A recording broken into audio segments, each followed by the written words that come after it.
Boa noite, meus amigos alunos. Estamos aqui para mais uma aula de compiladores. Lembrando, na aula passada nós vimos o gerador de código intermediário e hoje nós vamos ver o otimizador de código. Otimizador, aqui, ó, com esse passarinho aí, ó. Certo? Mas antes de ver o otimizador, vamos ver mais um exemplo do código de 3 endereços, né? O gerador de código intermediário de 3 endereços. Vamos ver mais um exemplo para fixar melhor. Vocês vão precisar disso aí, viu? Vai cair na prova, vai ter que implementar isso aí no trabalho. Então vamos fazer mais um exemplo aí. Aqui é só dizendo isso, né? Nós vamos ver mais um exemplo. Muito bem, então nós temos esse programinha. Aí é só a declaração de variáveis, fácil demais, né? Cada variável numa linha, na ordem que foi declarado mesmo as variáveis. Então não tem nenhum problema com isso aí, certo? Bem facinho aí. Depois eu tenho dois baguinhos, os baguinhos não são obrigatórios eu botar. Eu botei aí no código 3 endereço lá, ó, tem dois baguinhos, né, dos dois lados, mas eu não precisava botar aqui nesse código, né? Mas vamos deixar aí por enquanto. E eu tenho uma série de atribuições, são atribuições simples, né? São atribuições que não precisam de decomposição, então vai direto aí, já está respeitando o código 3 endereços. Depois eu dei atribuições compostas, né, com muito mais de 3 endereços. Então eu vou ter que decompor isso com variáveis temporárias, certo? Então cada equação com dois operandos vai para uma temporária. Então aqui é uma divisão, a soma, depois a multiplicação, já com os temporários, certo? E atribuindo aqui ao R4, depois o R4 recebe também toda essa outra equação, certo? Sempre decompondo em códigos e no máximo 3 endereços. Depois tem um if. Esse if, ele tem, diferente, e atenção aqui, diferente do que eu fiz na aula passada, aqui eu estou usando a condição do not. Na aula passada foi o que eu fiz, eu pegava uma equação como essa daí, 5 maior que R2, e fazia o quê? Botava 5 menor ou igual a L2, a R2, perdão, 5 menor ou igual a R2. Em vez de fazer isso, eu posso criar um temporário para 5 maior do que R2 e dou um not temporário. Eu só posso dar um not no temporário, certo? Então eu crio um temporário para guardar a condição e dou um not nela.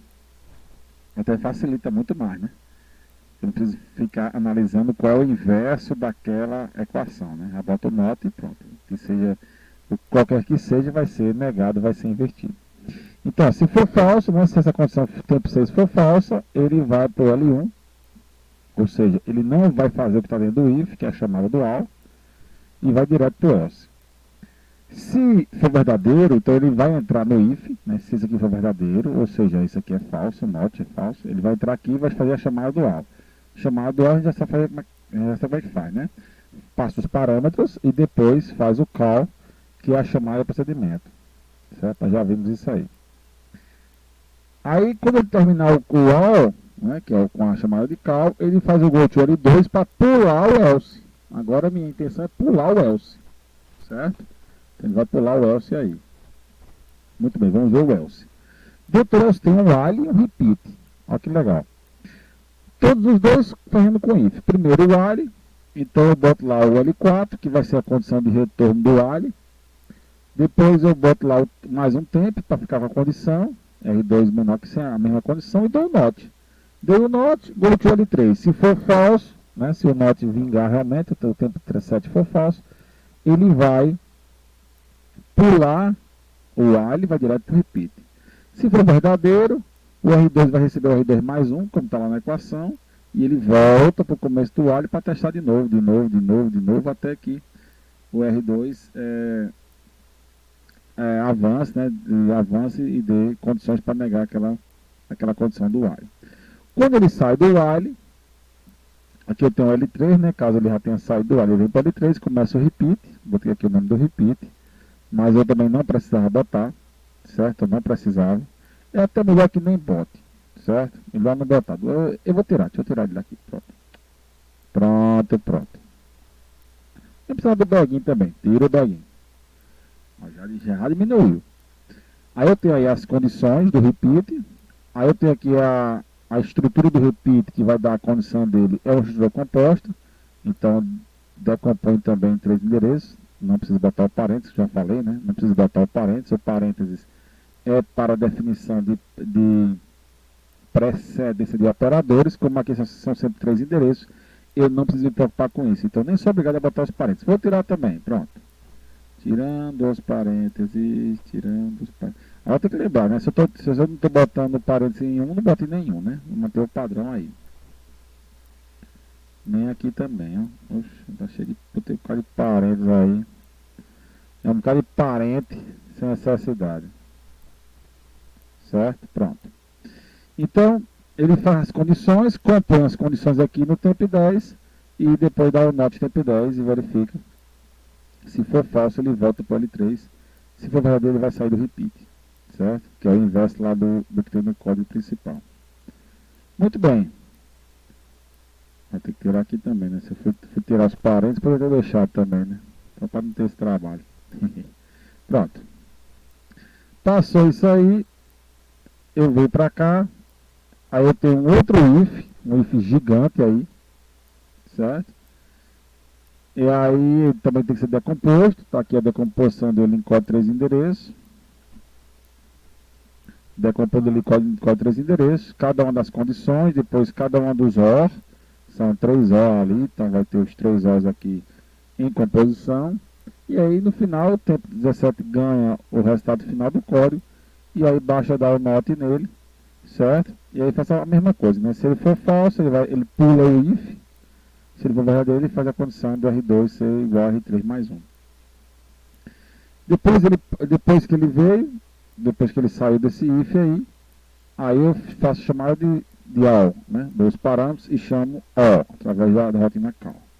E aí acaba o nosso código, certo? Então é um código simples, é fácil de fazer, é simples de ser feito. Deixa eu tirar isso aqui, peraí. Vou tirar os parênteses, vai ter que tirar tudo.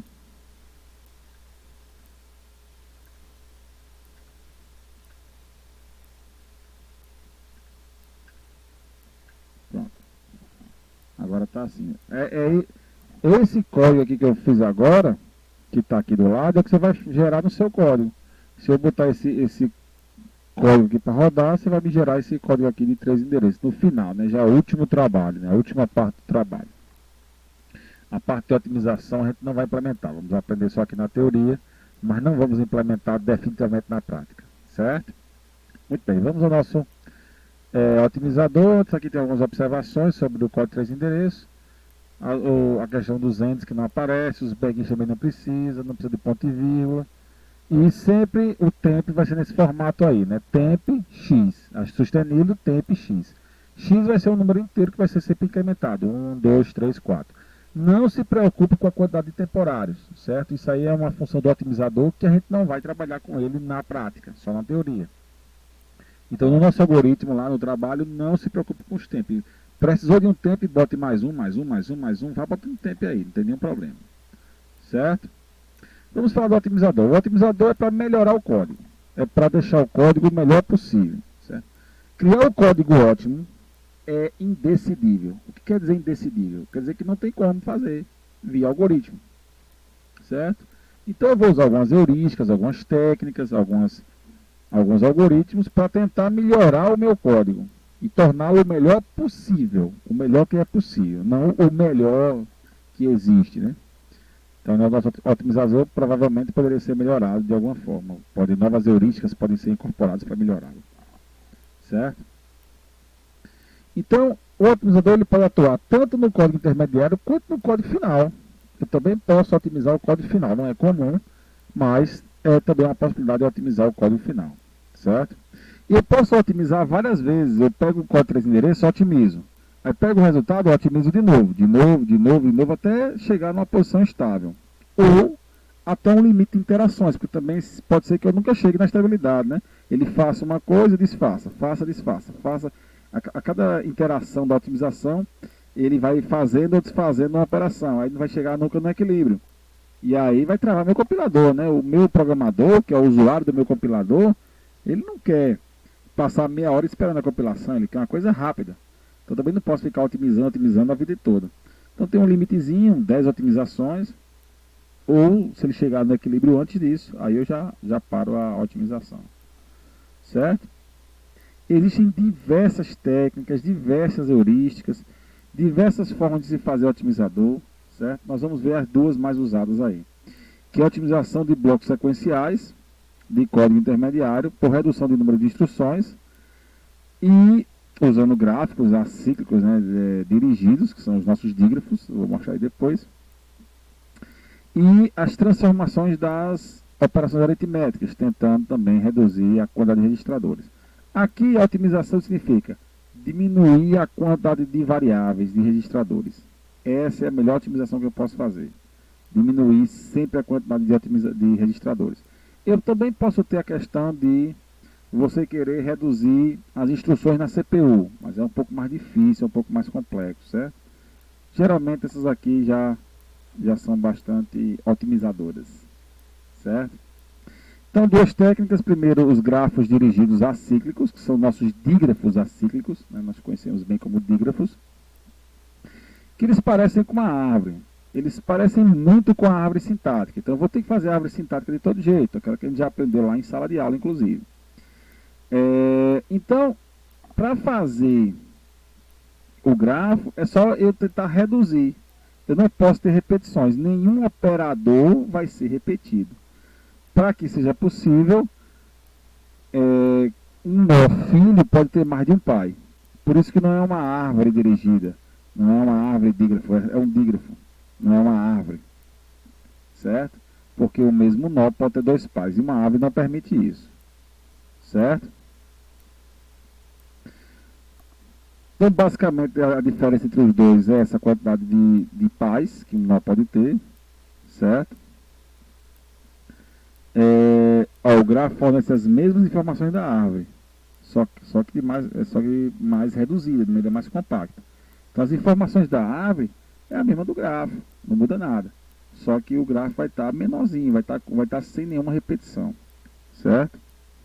Aqui tem um exemplo, eu tenho uma repetição bem evidente aí, né? Tenho B vezes menos C duas vezes, de um lado e do outro ali, B vezes menos C. E na árvore eu deixo isso claro. Eu repito sempre o B e o menos C, está lá bem repetidozinho e tal. No dígrafo, eu já não tenho essa repetição. Essa repetição já não existe. Eu reaproveitei o código dos dois lados. É claro que eu não preciso, que eu posso reaproveitar todo tipo de código. Basta que tenha pelo menos uma variável repetida. Se tiver uma variável repetida, dá para reaproveitar. Aqui era bom porque estava a equação inteira repetida. Certo? Aqui mais um exemplo. Ó. Eu tenho A mais B vezes A menos B. Eu não tenho sinais repetidos, os operadores são diferentes, mas as variáveis são repetidas. Então, posso aplicar a técnica para reduzir aí, certo? Dessa forma aqui. Então, em vez de ter dois A's, um A e um B mais, um A e um B menos, eu tenho só um A e um B para os dois. E aí o A vai ter dois pares, o B também. Mas em dígrafo isso aí é sem nenhum problema, certo? Aqui do lado, ali do lado. Aqui você vê uma representação do código disso aí, certo? Para casa, peço que vocês façam esse exemplo aqui, vê se vocês fixaram mesmo. Vou já para vocês fazerem aí, se tiverem dúvida, alguma coisa, manda um e-mail, manda um Facebook, manda uma mensagem para a gente poder resolver aqui, ou manda a resposta, ou faça uma videoaula. Mas tente resolver aí, pessoal. Tente montar aí o nosso dígrafo. Montar dígrafo, você tem que estar sabendo, né? Já de grafos e tal. Relembra um pouquinho. E vamos fazer o dígrafo aí, certo?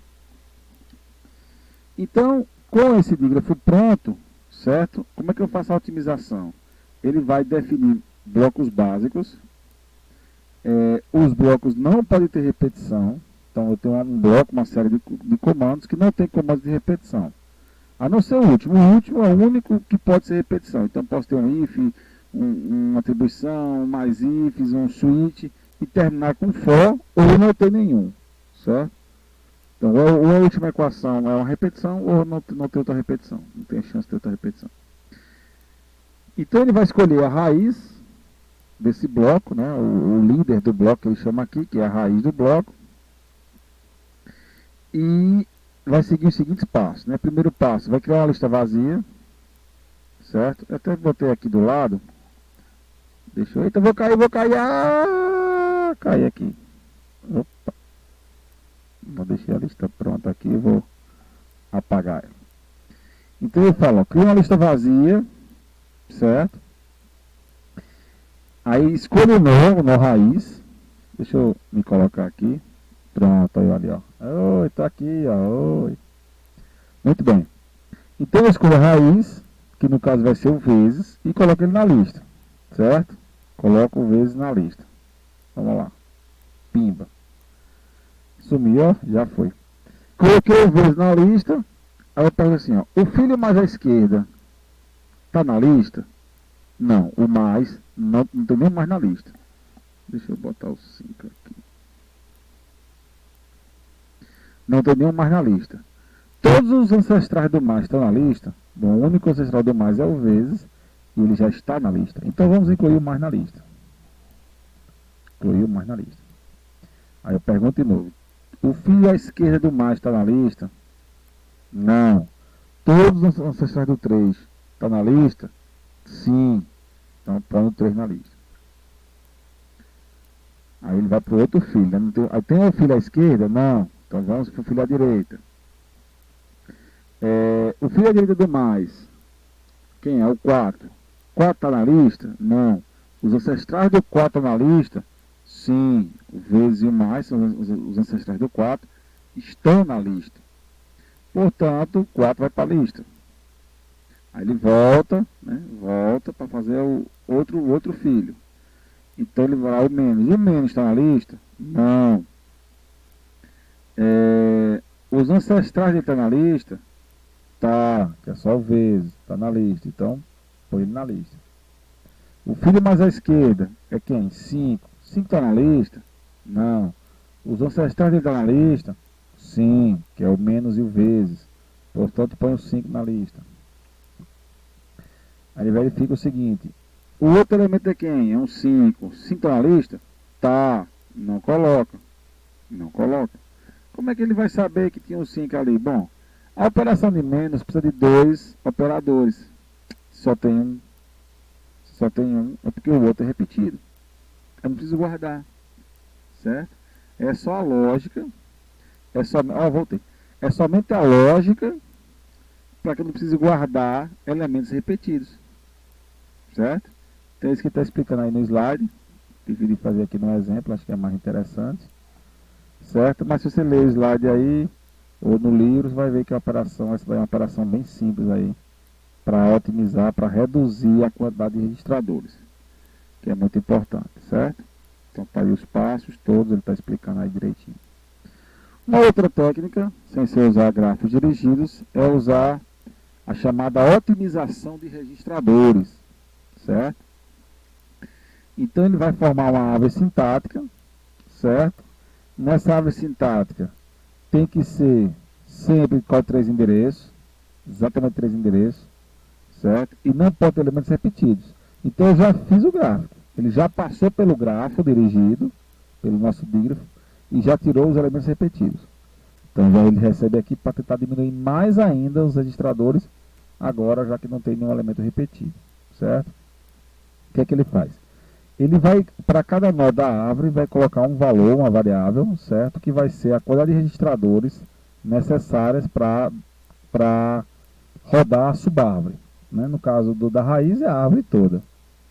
Ele começa pela raiz, certo?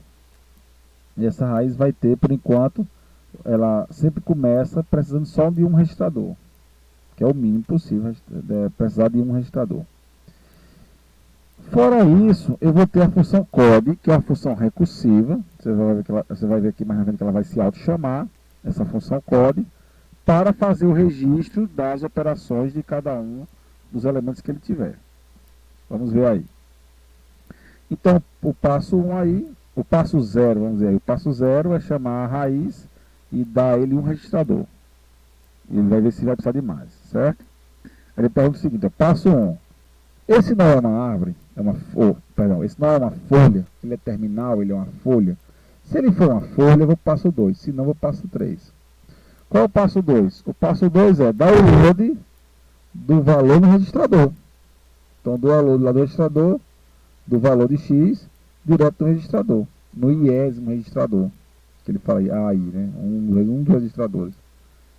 Pronto, e acabou o algoritmo. Se ele não for folha, aí ele tem uns outros passos a seguir. Eu botei aqui para você saber, ó, L1, N1 é o filho da esquerda, que tem como referência de registradores L1. E N2, que é o filho da direita, que tem L2 como referência de registradores. Muito bem. Então ele faz o seguinte, se L2 for 0, ou seja, se ele não tiver filho da direita, então chame o código só para o filho da esquerda, só tem ele, e faça a operação já AI, X, AI. Isso quer dizer o seguinte, um registrador vezes o outro registrador, que é a operação de multiplicação. Muito bem. Se o L1, que é do lado esquerdo, for menor do que o L2 e menor do que o N, o total de registradores que eu tenho, ou seja, tem algum registrador livre ainda na minha lista de registradores, se tiver, eu vou chamar código N2 para ele ir para a esquerda, o código N1 e mais um para ele ir para a direita, né, como ele precisa de um novo registrador, e depois faz uma operação prefixada. Se o L2 for maior do que o L1, se a quantidade de registradores de L2 for maior do que de L1, né, do lado da esquerda, e L2 tiver dentro da quantidade de registradores que eu tenho, disponíveis já, então ele vai chamar para L1 e para N1 e N2, né, cada um dos lados, o novo code para repetir a operação. E vai fazer a operação aí infixada, né, com o operador no meio. Se eu já estourei meu quantidade de registradores, eu digo, ó, os que eu tenho estão todos usando, não posso alterar mais. Não posso alterar o valor de nenhum deles, senão vou perder informação. Porque essas informações são usadas posteriormente. O que é que eu faço? Crio um novo temporário, eu dou o código, crio um novo temporário, dou um store para guardar o registrador em um T, nesse novo registrador, né, para guardar os registradores nesse T, dou o código do outro lado, eu dei o código do lado direito, dando o código do lado esquerdo, e faço a operação usando o valor que foi registrado em T. Ok, pessoal? Então estudem, façam isso aí, não saiam de casa. Qualquer dúvida, manda pelo Facebook, manda pelo e-mail, certo? E vamos estudar, pessoal, vamos estudar, porque a prova está perto, viu? A prova está perto, é só voltar essa crise aí, acabar o recesso, nós vamos voltar, e a prova está perto, viu? Valeu, pessoal, vão estudando, não saiam de casa, e fui! Não, não!